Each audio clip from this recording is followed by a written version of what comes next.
Mary Fidler, welcome to the studio. Welcome to the podcast.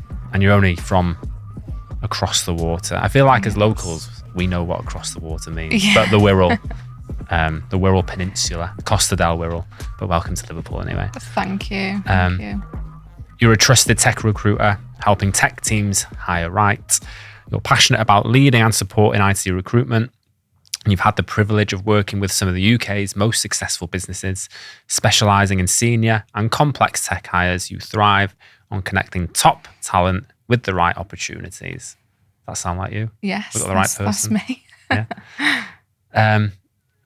me. So I'll start off by picking a LinkedIn post that I thought, that could be an interesting conversation. So the one I've chosen that you posted fairly recently, I think.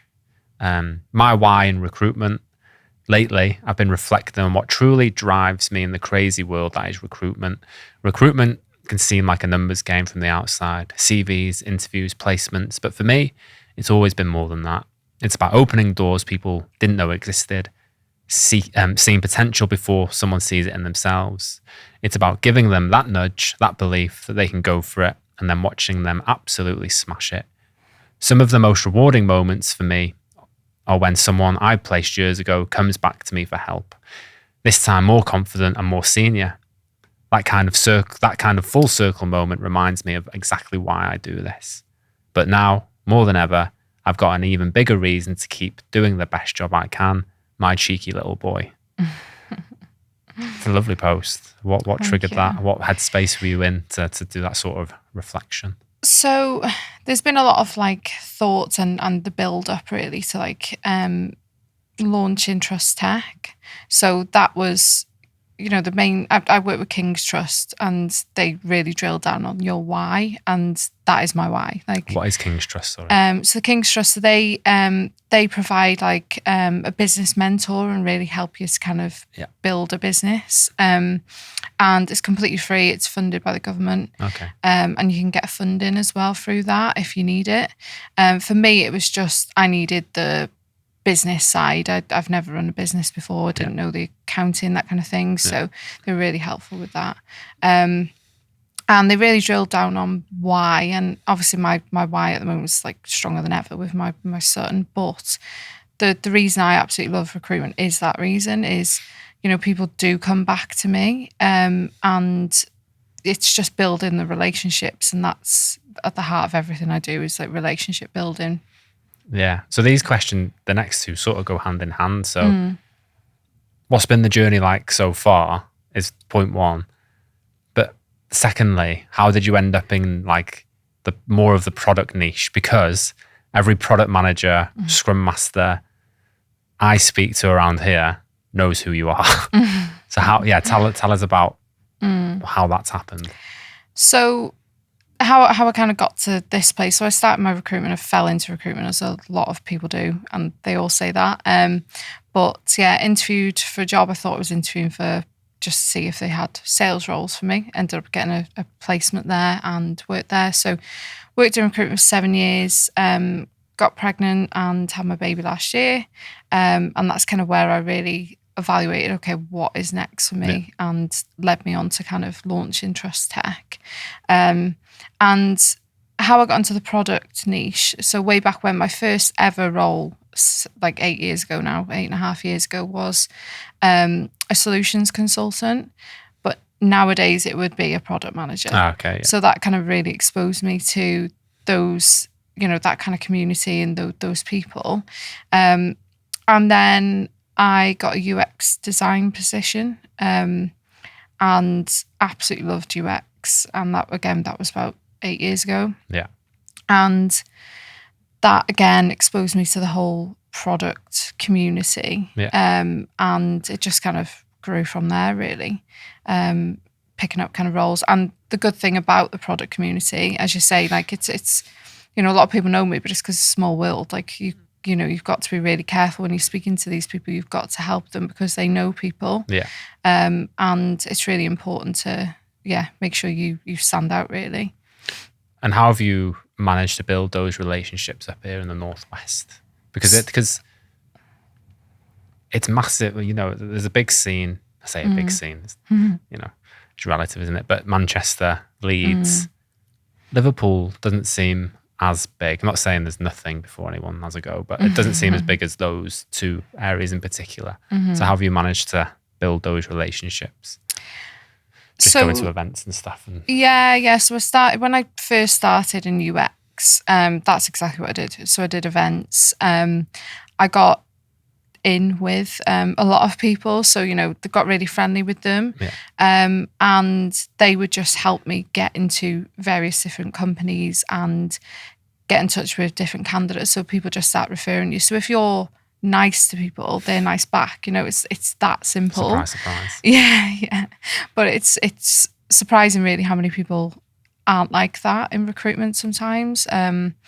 But yeah, that's pretty much it. That is just as simple as that. Like I was just nice, helpful, tried to help as much as I can with them, and they just returned the favour really.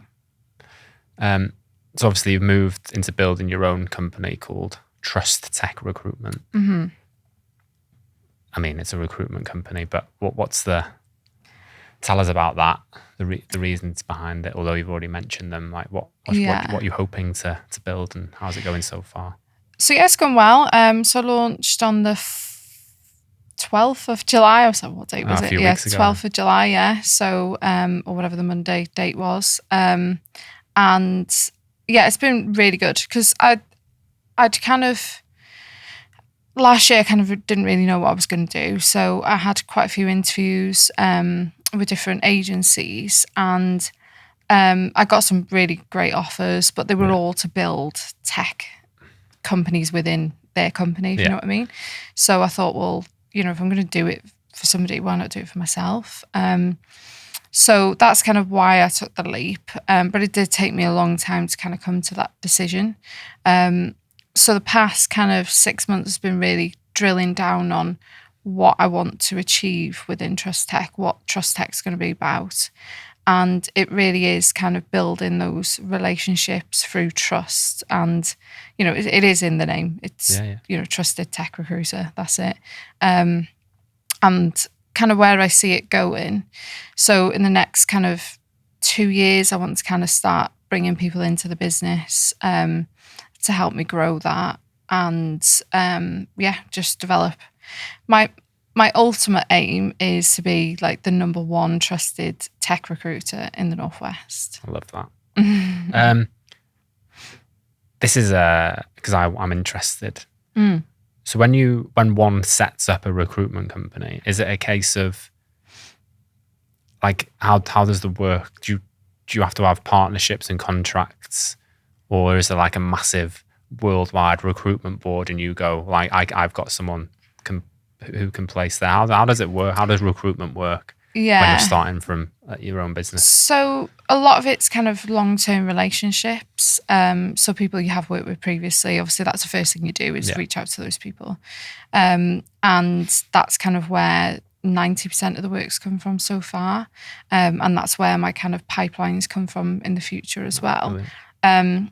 But when you're starting completely, like no relationships, it's just speaking to people.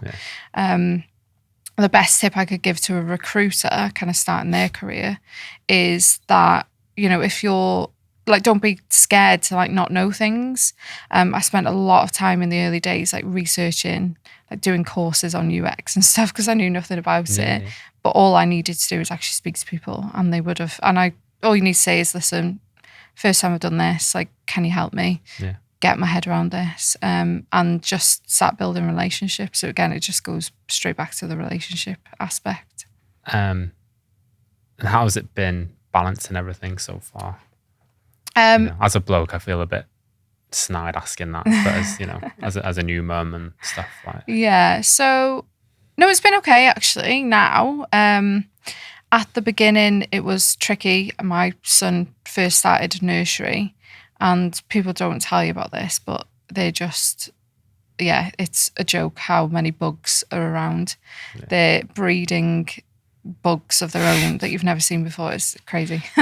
And he was just ill all the time. And then I was ill all the time. And I was like, oh, yeah, it was awful. So I'm so glad I took that leap because I had the flexibility. I wouldn't have been able to have that in an agency. Yeah. Because I really was ill like every week. It was a joke. But once he built that immune system up, it's we've got into a really good routine and stuff, and I've got great people like around me to help me as well. So yeah, it's been okay. Good stuff. So in terms of adding value to the watchers, listeners, obviously, it might not be obvious, but the market seems, or the tech market seems to be probably the most volatile I've seen it in my relatively short time. I'd say short 10 years in this in particular industry. Redundancies, obviously AI, which I'm not going to go on about too much, but it's tough out there. IR35, although it's been around for ages, contractors still not quite understanding it. More importantly, companies not quite understanding it, and blanket insiding people. Where are job seekers going wrong with recruiters? You mentioned relationships. That's just as important for the people looking for work as well, I imagine. But what are your thoughts on the market? What are your thoughts on where job seekers could help themselves a bit more? So the market at the moment is actually picking up. So that's good news. Yeah. For the past nearly 2 years, it's been really poor.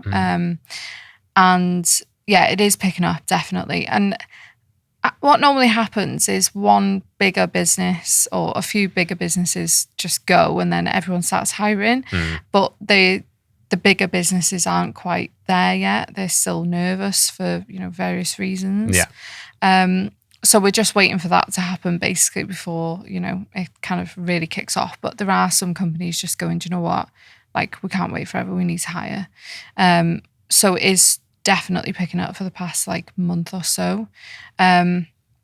So my advice at the moment, so the thing that used to be, so the people I work with are very skilled, and they didn't really necessarily have to look for work. No. Work would come to them, right?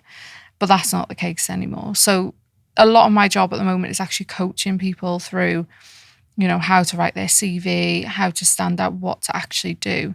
And the main tip I keep giving to people, so that it literally gets repeated every single day. So it's a 1-page CV. Like, where the hell did that come from? Like, who is telling people to do a 1-page CV? Yeah. It's just crazy. And, you've got people with like 10 years experience plus putting all their experience on one CV, and it just doesn't read well at all. Yeah. So yeah, whoever's saying that, just sack it off. Like, it's a load of rubbish. Like, 2-3 pages, fine, absolutely fine. It doesn't matter. But you need to get all your details on there, all your project work.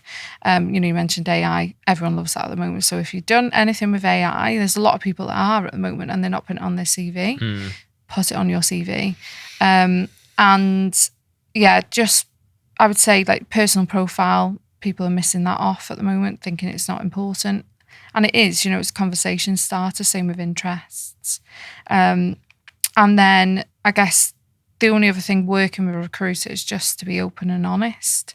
So, we ask a lot of personal questions about salary, that kind of thing, but we ask because we're trying to help you get a better job, a better salary.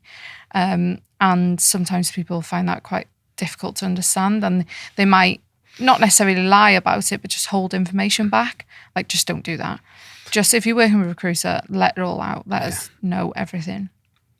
And then the next 2 questions, again, thinking about the audience. PDF CVs from a recruiter's point of view, yes or no? If you're receiving one in PDF, because some people go, oh, my recruiter sent it back, it's in PDF. Oh no, it's a load of rubbish. You can just get a converter. Yeah. It takes minutes, and you can do it for free. Okay. I just thought of another question. People's pictures on their CV, yes or no? No. No. No pictures.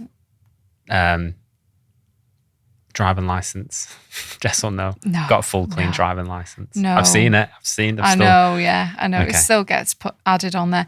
I suppose if you're going for a driving position or something like that, then fair enough. But not for the roles manager. For product, no, definitely not. We don't need to know that. And then I was going to ask you, from a recruiter's point of view, what these maybe just be anecdotal thoughts. I don't know if there's many facts you'll be able to give us, but I'm seeing a big reluctance, especially in the tech space, to go into the office. And I know it's a drawn out, boring conversation for some people, but I think it's important to understand from a recruiter's point of view, what is the market saying? Because what I'm seeing is when companies are saying you need to be in the office Tuesday, Wednesday, Thursday to a software engineer, for example, they're going, no, well, I'll just go somewhere else. Yeah. Is that fair in the cross industry? And what are your thoughts? So, yeah, software engineers are doing that, but where are you going to go when everybody's hybrid, right? So at the moment, there's so many more hybrid roles compared to fully remote. Yeah. So it's all well and good you saying, well, I'm going to leave and get a fully remote role, but that's so difficult. And because, you could be Northwest based, but if you're after a fully remote role in London or something like that, you're competing against the whole of the UK, So, I think that unfortunately the way that businesses are going at the moment, the fully remote role, I don't know how long that'll be about. There are still companies doing it, but I would say 90%, especially with my clients, are like 2 days in the office at the minute. That seems to be the threshold. Yeah. And then when it goes to 3, people start to go, oh. Yes, yeah. And I'm trying not to ask a leading question because I'll put my opinion first and then you can agree or disagree. But I think some entitlement has slipped in of, I want to work from home. I want to, companies shouldn't ask me to come in more than 2 days.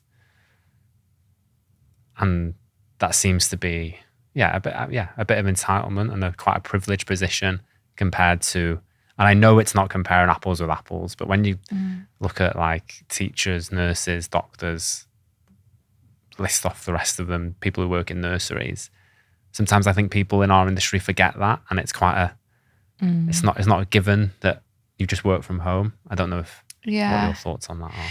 No, I get what you mean, and there's so much reluctance to 5 days in the office, and I do understand that because like you were saying there, like doctors and that kind of industry, but they have to be there, whereas the product community don't have to be in the office all the time.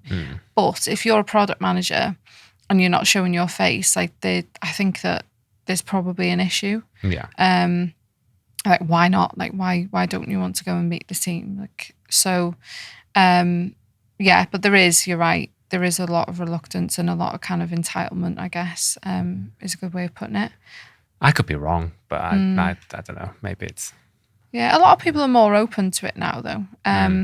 So if you'd have said that in 2021, I'd been like, 100%. Nobody wants to go in the office ever, not even one day. But the whole market has shifted again. It went from 5 days in the office to overnight, fully remote, to then slowly creeping up, So, and because the whole industry and the whole of the UK are doing that, all businesses are doing it, they're in a situation where it's kind of a bit tough, if you get what I mean. Yeah, I do. Yeah, but it does seem, back to that point, it does seem to be over 2 days, people start to get their ankles up a bit. But there's also a part of me where you go, well, doesn't matter what I think, doesn't matter what you think. If the market's telling us people only want to be in 2 days, how far does an organisation go with digging their heels in? You either need to accept it's going to take longer to get the people you want, or the people are going to be not of the quality you want. Well, you need to adjust and go, well, maybe we need to go back to 2 days. Yeah. And that's another part of my job as well with clients, is kind of educating them, because a lot of businesses, they're so, business owners, managing directors, whatever, they're so kind of in their business that they don't know what's going on around them, and they don't know what's going on in the industry and how other companies are working things. So that is part of my job as well, to educate that. Yeah. What advice have you got to those people, looking for a new gig? You mentioned there's loads of advice out there. CV's only been 1 page isn't necessarily the right thing. But what advice currently are you giving people who are struggling or looking for work? So a lot of the people, like I say, are product community, so UX, product managers, that kind of thing.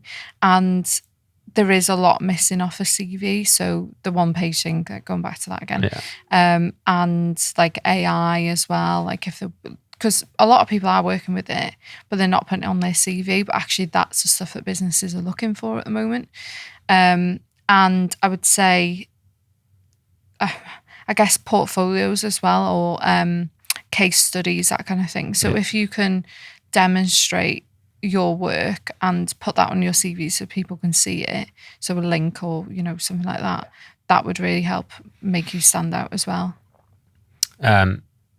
Does the social media side, and by social media I suppose for this conversation I specifically mean LinkedIn, does it help when people are more active?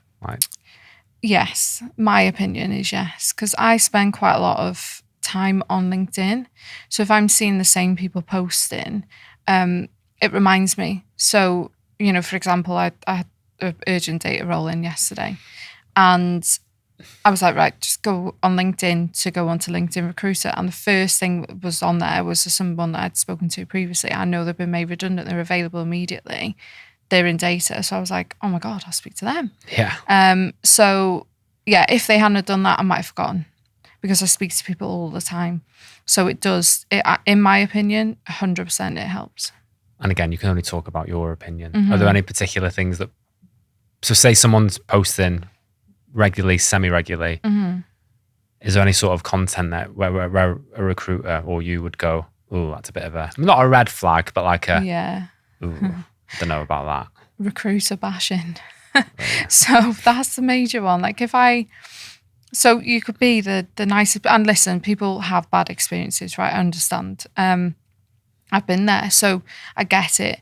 But if you're wanting help from recruiters to find you a job, but all your feed is, this recruiter said that, it's rubbish and blah, blah, blah, whatever you're saying, negative comments about recruiters, I'm going to go, well, why would I work with them? Like, they're just going to bash me on LinkedIn, Yeah. So, yeah, that's a major no. And that happens a lot with people that have been unemployed for a little while, because they do blame us. But, and again, people do have bad experiences, but yeah, just don't post about it.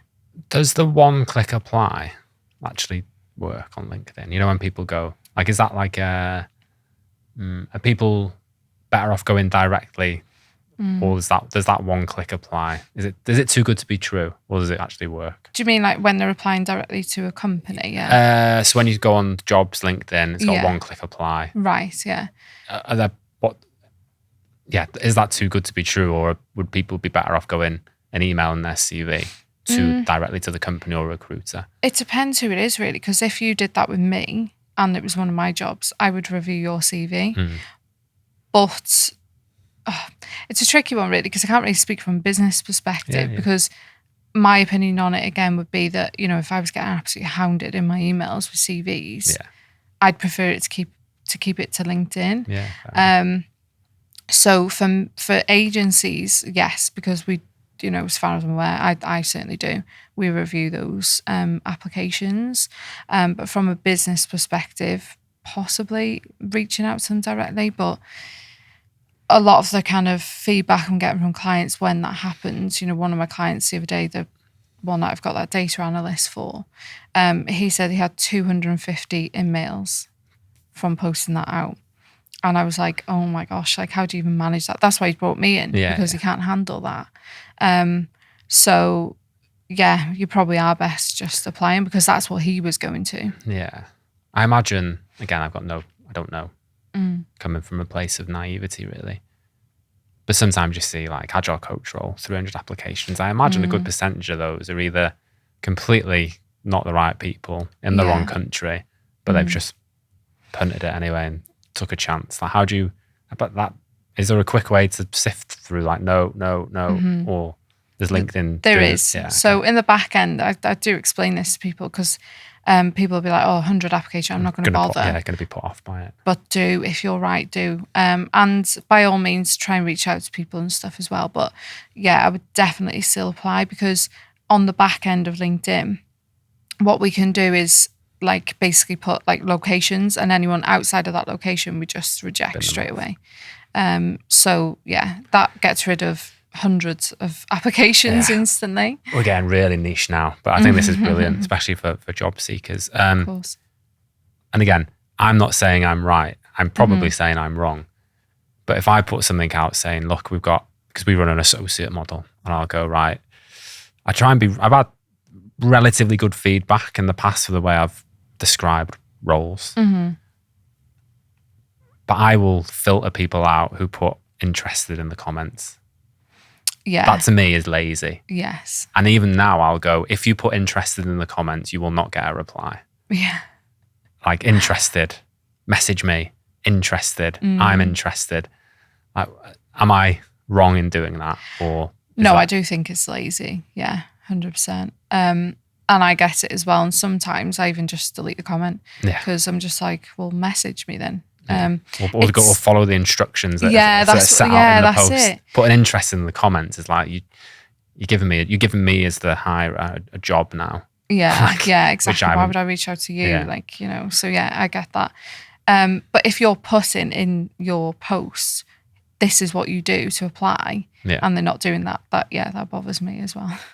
Well, to me, you can't follow a simple instruction. Yeah. You haven't read the post properly. And some people be going, oh, that's a pretty arrogant thing to say, but it's a good filtering system, especially when you don't put interested in the comments. First two posts interested. Well, you've just proven that you haven't read it. Again, going even nicher, maybe. IR35. What's the state of play? Where are people on both sides struggling? What can we... It's not going anywhere at this point. As a recruiter, what are your thoughts on it? So I just work with clients to, we can put them through a checker. And this is the thing. So a lot of companies will come to me and be like, right, it's inside IR35. And I'm like, why? Why is it? And they'll be like, because, whatever. And I'm like, well, no, because it's still a project. Yeah. So I would then run them through a checker, basically. So you can get them online and through, I think it's like the government portal, whatever. Yeah. And you can actually check whether it is or inside or out. And it's so simple, but businesses aren't doing it. And I think it's educating businesses that if you put an inside role or an outside role, you're going to get better applications for the outside. So yeah, a lot of my time from clients is spent doing that to kind of really kind of assess, is it actually inside IR35? Yeah. And from a candidate perspective, it's tough in the market, all like across every kind of, tech role, contract or perm. But what I'm hearing at the moment, so next year, and a lot of people don't really know this, but they're bringing in a new law that people get rights straight away. Yes. So at the moment, obviously, it's 2 years. So if things aren't working out, you don't really need to, I think you have to give them notice, actually. But that's it. Whereas now you have to go through like a proper kind of route to get them out of the business. So that, from what I'm hearing, is kind of pushing a lot of bigger businesses and bigger brands towards contractors. Yeah. Because if it's a project-based role, and some businesses do hire people and go, right, we've got this project now. We don't know what's going to happen in the future, but we just kind of see. And if that project does end, they're stuck with somebody that they have to make redundant. Yeah. So people, I think, and again, opinions, but I think will kind of go more down the contract route. Yeah. Yeah. It'll be interesting to see how it plays out. But I think there is some onus on the contractors as well. Because contractors are very quick to say, well, I'm a business owner. Okay. Are you going after new clients? No, I'm just going after one contract. Okay. Have you got any satellite or digital courses that you're offering? Oh, no. Okay. How long have you been with your current contract? Coming up to 2 years, which is normally the threshold to start, moving on. You putting anything out? No, I don't like posting on social media. Okay. But you're telling me you're a business owner. Yeah. So I think that there is work to be done on both sides, I think. Definitely. Are there any other trends you see in the tech space at the moment? Obviously, you mentioned at the beginning, AI. Yeah. So that's huge. Everyone's talking about it. But yeah, a lot of businesses now are actually looking for that. So I would say that the advice I give people at the moment, doesn't matter what kind of, what they're actually doing as a role, is to have a look at it, because unfortunately, fortunately, I don't know, it depends how you look at things, but it is going that way, and people do need to get to know what AI can do. And I did put out a post, I think, a couple of days ago about, looking at it as a teammate, not as a threat. And I think that that's kind of what I'm doing with candidates, is saying, just try and just use it to help you. Like, it's a tool. That's all it is. It's a tool. Yeah. Again, this is brilliant, because it's getting to the questions. But as a recruiter, what are you doing to make sure the wool's not being pulled over your eyes with a chat GPT CV? Or any other ones? Yeah, you can see it straight away. I use it myself, so I get used to, when they do like that weird double dash. Yeah, that's the key one. And always like kind of a comma before an and stuff like that. There's just little comma before an and. Okay, I haven't noticed that one. Yeah, they do it all the time. Yeah. So, and it doesn't make sense, with the flow of the sentence. Visualizing it in my head. Yeah. So I'd say that is a big giveaway, and they use specific wording, stuff like that. So I can pick it out really quickly, and I do say to people, there was actually a guy, and I get why he's used AI, because he was looking for an AI role, so it kind of makes sense. But I said to him, I was like, I get why you're using it, and I know you're very pro AI, but you do need to make this CV your own. And at the moment, ChatGPT has written yours, and it's written calling it he now. ChatGPT has written, everybody that's doing the same role as you as well. So how are you going to stand out? That's not personal. So yeah, I can spot it. And if I can spot it, other companies are going to spot it as well. So just use it for, templates, ideas, absolutely, but word it yourself, write it from you. Yeah, I like that. Use it as a teammate, not what did you say? Use it as a teammate. Not a threat. Not a threat. Mm-hmm. That'll be a clip. I mean, yeah. What's next for you for the rest of the year, and Trust Tech, and 2025 specifically? Because we're in July already. I know it's mad. I know it's the end of July today, but it is crazy. Mental. It's a bit mad because I've started the business halfway through the year, so that's been a bit. Yeah, it's kind of messing with my brain a little bit because I'm used to January. Yeah. But for me, it's just keep doing what I'm doing, keep building those relationships. Reaching out to people I've already got relationships with and kind of developing those further, and just branching out a little bit further. So as you say, my niche had kind of been product for many years, and I just have to kind of broaden that a little bit now, being a tech recruitment company. And actually what I'm recruiting for a lot now is engineer roles, so software engineer. So I'm kind of starting from fresh in a way, That's exciting though. Yeah, no, it is. And it's different. So talking to different people, and they're absolutely amazing minds, these engineers. So, just kind of developing on what's already there, really. Keep pushing on. And for next year, I would say back end of next year, hopefully, depending on how things are, but just looking to, bring somebody else on and bring them into the business as well. Yeah, I have no doubt you'll do that. Where are you comfortable, if you are, for people to reach out, get in touch, say hello? Definitely. LinkedIn is definitely the best place for me. You can find my email address, stuff like that on there anyway, but DMs, I'm on LinkedIn quite actively. As always, it'll be in the description along with the Trust Tech. Is there a website now? There's a career page. I'm working on the proper website, but you can see all my jobs on there and apply. So is there a question that I haven't asked which I should have? Anything else on your mind that you want to get out there? Give people advice on? So, to be honest. Like I say, the main thing at the moment I'm seeing is that one-page CV, which is crazy. And I guess the only thing I could kind of add is that, you can reach out to me for like more coaching stuff. Yeah. So like CV coaching, and the kind of CV tips and that kind of thing. So I do sessions on that. Lovely. And work with people that do proper career coaching as well that I can refer on to. Yeah. And I can say this objectively because we haven't we haven't got a working relationship, but the clients I have up here and the people I speak to, when I said you were coming on, they're like, "Oh yeah, Mary put me in this gig," or "I've worked with her before." So I think that's a testament to the work you've done, especially in this area. So yeah, if you do need help with that, then please do reach out.